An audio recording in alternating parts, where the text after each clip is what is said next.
नमस्कार, good evening. इससे चमत्कार ही कहेंगे।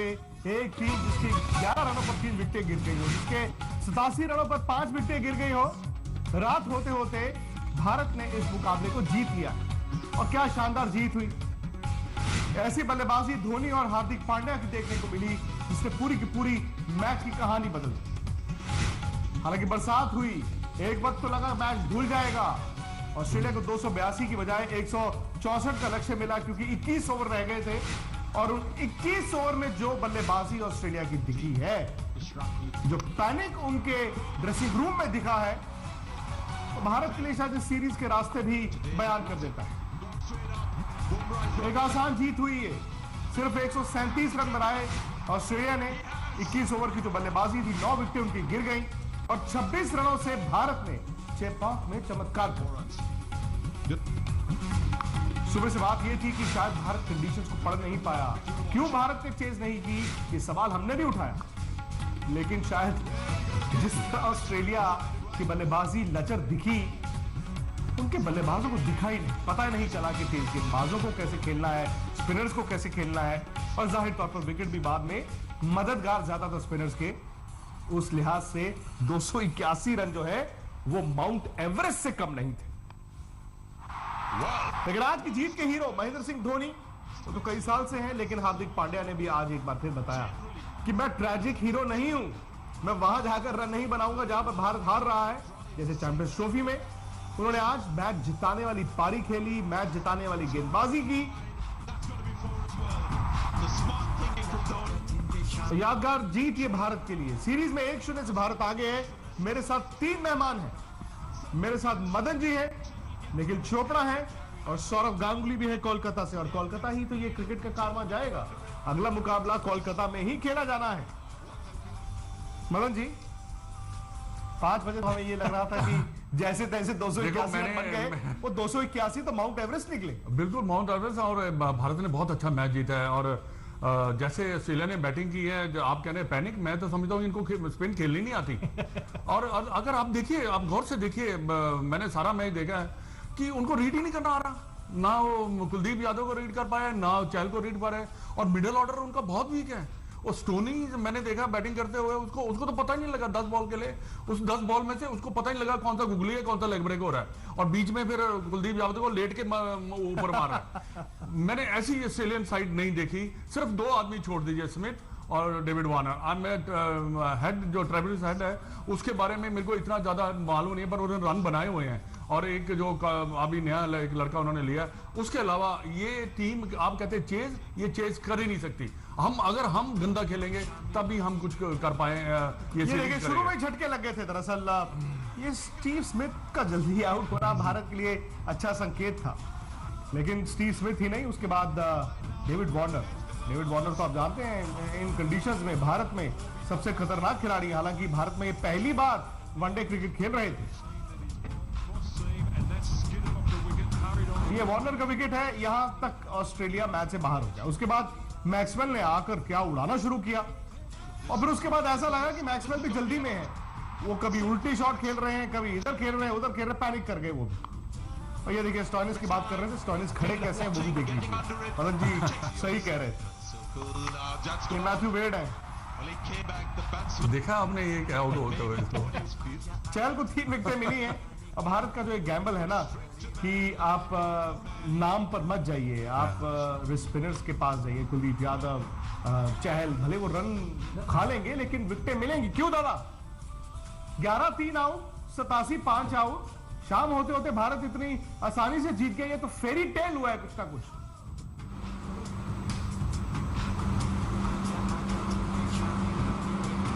नहीं, बिल्कुल विक्रांत, हम जब कल या परसों डिस्कस कर रहे थे, हमने कहा था कि अगर बॉल घूमा तो क्रिकेट अलग है और बॉल नहीं घूमा तो क्रिकेट अलग है। मैं मदीपा को सुन रहा था कि ऐसे बल्लेबाजी उन्होंने कभी देखी नहीं है, वार्नर और स्मिथ और मैक्सवेल छोड़ के। बट यही है, कार्टराइट हो या स्टॉइनिस हो या मैथ्यू वेड हो, उनको आइडिया ही नहीं है टर्निंग बॉल के ऊपर कैसे खेलना। और भारत की जो वनडे क्रिकेट है वो धीरे धीरे रिस्ट स्पिनर की तरफ जाती हुई, ये जो रविचंद्रन अश्विन है या रविंद्र जडेजा है, जो भी है, धीरे धीरे उनका स्पिन गेंदबाजी रिस्ट स्पिनर की तरफ जाएगा समय के साथ। क्योंकि अच्छे कंडीशन में अगर भारत को जीतना है तो कुलदीप यादव और यजुवेंद्र चहल का अच्छा गेंदबाजी करना बहुत ज़रूरी है। और मैं समझता हूँ कि आज बॉल घूमा है चेन्नई में। जब उनके लेग स्पिनर एडम जंपा डाल रहे थे तभी थोड़ा सा टर्न मिल रहा था, और जब हमारे स्पिनर्स डाले हैं तो ऑब्वियसली कंट्रोल ज़्यादा है, बॉल पे रेवोल्यूशन ज़्यादा है। और मैं सरप्राइज़ नहीं हूँ, हम ऑस्ट्रेलिया को जब सोचते हैं तो हम वो मैथ्यू हेडन और गिलक्रिस्ट और लैंगर और पॉन्टिंग और वॉक की ऑस्ट्रेलिया सोचते हैं। बहुत फ़र्क है। स्मिथ और वार्नर और थोड़ा सा मैक्सवेल छोड़ के बहुत मुश्किल है इस टीम को जीतना भारत के सामने। देखिए 21 ओवर में 164 रन चाहिए था और 21 ओवर में 164 रन वो बना नहीं पाए, जो शायद भारत अगर बल्लेबाजी करता तो आसानी से बना देता। ये T20 मैच नहीं है, ये T20 से ज़्यादा आसान है, क्योंकि पावर प्ले में बहुत सारे फील्डर्स आपको एडजस्ट करने पड़ते थे। तो उसी हिसाब से मैं समझता हूँ कि भारत सही टीम है, सही टीम आज ये मैच जीता है, और जहाँ बॉल घूमेगा अगला सीरीज तो ऑस्ट्रेलिया के लिए बहुत मुश्किल होगा। अच्छा दादा, दो सवाल पूछ लूं आपसे एक साथ। पहला सवाल ये कि 87 5 आउट से आप ऑब्वियसली जो पारियां धोनी ने खेली और हार्दिक पांड्या ने खेली, काबिल तारीफ, कमाल की बल्लेबाजी, क्योंकि अगर आपने 190 200 बनाए होते तो फिर ये 21 ओवर में 120 रन नहीं मिलते ऑस्ट्रेलिया को। नंबर 1। नंबर 2, आपने कहा जहां बॉल घूमेगा। अब ये क्रिकेट का कारवां तो कल आपके शहर कोलकाता में है, क्या वहां पर भी बॉल घूमेगा?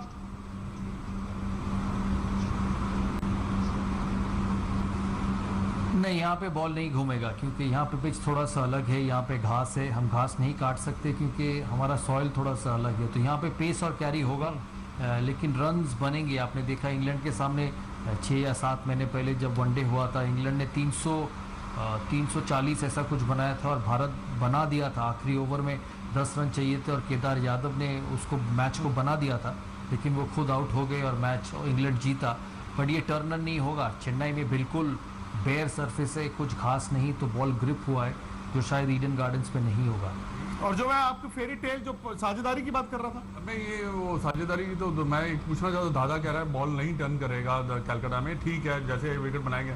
मैं दादा से ये भी पूछना चाहता कि उनको क्लू है कि कैसे स्पिन खेली जाती है, चाहे गेंद टर्न करें या ना करें। ये मैं पूछना चाहता हूँ। जैसे उन्होंने शॉट्स खेले, जैसे मैथ्यू वेड ने और जैसे स्टोनी ने और जैसे मैक्सवेल की अगर आप बात करते हैं, मैक्सवेल एक मैच जिताता है, 10 मैच आपको हरवाता है। नहीं 10 क्या, गिनती 15 हो गई है। हारने वाले मैचों की गिनती ज्यादा हो गई। गेंद टर्न करें ना, कम से कम आपको आइडिया तो होना चाहिए खेलने का। दादा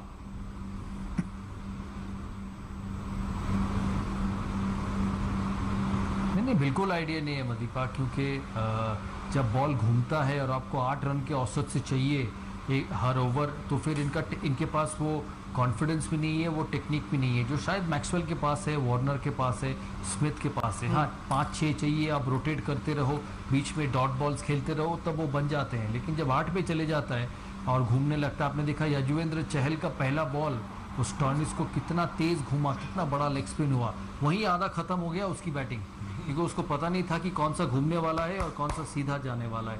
तो मैं समझता हूँ कि एक तो एक्सपीरियंस नहीं है, कार्टराइट, स्टॉइनिश, और जो ट्रेविस हेड है, ये शायद पहली बार भारत में खेल रहे हैं, और जैसे ही बॉल घूमेगा तो इनका प्रॉब्लम है।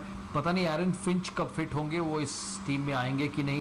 वो हैंड्स का अच्छा प्लेयर है, जो शायद रिप्लेसमेंट प्लेयर आएगा, वो अच्छा खेलते हैं और टर्निंग ट्रैक पे रन बनाते हैं। तो ऑस्ट्रेलिया के पास वो काबिलियत नहीं है टर्निंग ट्रैक्स पे मैच जीतने के लिए। इसीलिए सीरीज से पहले कहा था कि बॉल घूमा तो ये सीरीज अलग, बॉल नहीं घूमा तो ये सीरीज अलग।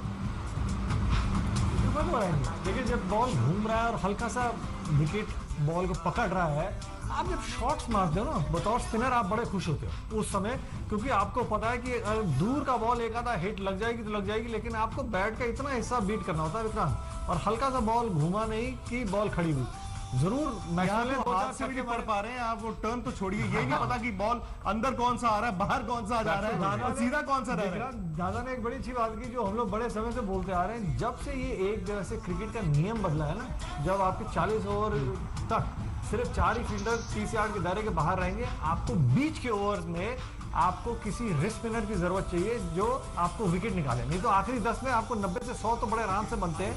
इसीलिए जो प्रयोग किया जा रहा है रिस्ट स्पिनर्स के साथ, यजुवेंद्र चहल, कुलदीप यादव इतने कामयाब इसलिए हो रहे हैं क्योंकि रिस्ट स्पिनर एक तो पढ़ने में मुश्किल हो रही है, और जिस तरीके से आप एक एक्स फैक्टर का गेंदबाज चाहिए ना, वो ये दोनों काम आपको करके दे रहे हैं। 5 विकेट हैं दोनों के बीच में, और वही गेम चेंजिंग एक समय लगा नहीं, दिया। और सही बात है, ये सेलेक्टर्स विक्रांत हमारी टीम बहुत आगे है इनसे। मैं समझता हूँ कि ये जैसे आज खेले हैं, हो सकता है कि अगले मैचों में ज्यादा अच्छा करें। मेरे को तो आज बिल्कुल नहीं इनकी ऐसा नहीं, मेरे को निराशा हुई है इनसे कि पूछो ना कोई क्लू। आप कहते हो ना कि अगर आप जैसे आप अभी कह रहे थे कि रीड ही कर नहीं पा रहे तो शॉट कैसे खेलेंगे? अब वो वैसे मारे जा रहे, क्रॉस मारे जा रहे, बॉटम में लग के ऊपर गेंद चढ़ जा रहा है। अंधाधुंध क्रिकेट खेल के ना। मैच अंतरराष्ट्रीय इसका क्रिकेट में मतलब नहीं है खेल इसका मतलब ये भी है दादा कि कहीं ना कहीं जिस तरह हम अपने टॉप ऑर्डर पर बहुत ज्यादा निर्भर करते हैं, ऑस्ट्रेलिया भी अगर वार्नर ने रन बना दिए, स्टीव स्मिथ ने रन बना दिए, तो फिर रन बनेंगे। एरन फिंच तो खैर आज खेले ही नहीं। जीत दादा आज ज्यादा सेहरा किसके सर बांधेंगे आप? ये गेंदबाज जिन्होंने 21 ओवर में 164 नहीं बनने दिए, या फिर वो बल्लेबाज जो 11 3 आउट 87 5 आउट से 281 तक लेकर गए?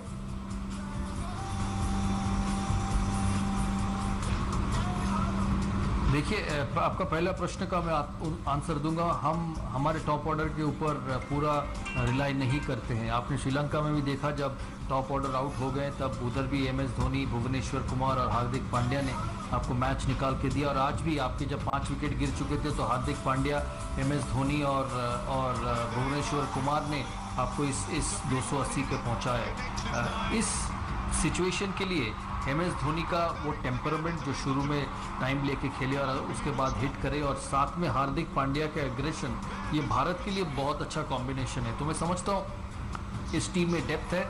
मुझे एक समय लगा था कि मोहम्मद शामी खेलेगा, लेकिन विराट कोहली और टीम मैनेजमेंट ने बिल्कुल सही डिसीजन लिया भुवनेश्वर कुमार को खिलाकर, क्योंकि उन्होंने जो 32 रन बनाए एंड में, वो फर्क कर गया मैच को, और शायद एम एस धोनी से जल्दी बनाए वो 32 रन। तो ये मैं समझता हूँ कि इस टीम में वो बैलेंस है। मदीबा के साथ में सहमत हूँ कि इन कंडीशंस में ऑस्ट्रेलिया भारत को हरा नहीं सकता। और आपका जो आखिरी प्रश्न है, मैं भूल गया विक्रांत, अब अगर आप रिपीट करेंगे तो मैं आंसर कर सकता हूँ। नहीं, मतलब ये बल्लेबाजों की जीत है, गेंदबाजों की 11 3 आउट 87 5 आउट से 281 तक जाना, या फिर 21 ओवर में 164 नहीं बनने देना?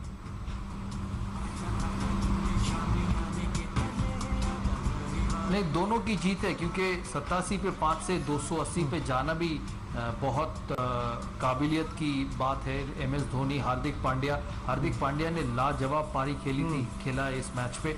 तो मैं समझता हूँ उनका, और आपके तेज गेंदबाज भी बहुत अच्छे गेंदबाजी कर रहे हैं, जैसे भुवनेश्वर कुमार और जसप्रीत बुमराह। ये दोनों आपके सबसे बेहतरीन गेंदबाज रहे हैं पिछले 1-1.5 साल से। जितना समय जा रहा है, बुमराह की इंप्रूवमेंट हो रही है, भुवनेश्वर कुमार की इंप्रूवमेंट हो रही है। भुवनेश्वर कुमार जब शुरू में आया था तो ऐसा लगा था कि प्रवीण कुमार जैसा स्विंग बॉलर बनेंगे, उनके पास पेस नहीं था, लेकिन 1.5-2 साल में उनका पेस देखिए 140 के करीब डालते हैं, और बल्लेबाजी भी इम्प्रूव होता गया। तो ये बहुत अच्छी बात है भारत के लिए। इसके ऊपर रविंद्र जडेजा, तो देखिए 6 पे धोनी, 7 पे पांड्या, 8 पे जडेजा, 9 पे भुवनेश्वर कुमार। बैटिंग देखिए कितना लंबा, और हर अच्छे वनडे टीम का नीचे का 4 बल्लेबाज जब ऐसा होगा तो वो टीम हर कंडीशन में अच्छा होगा।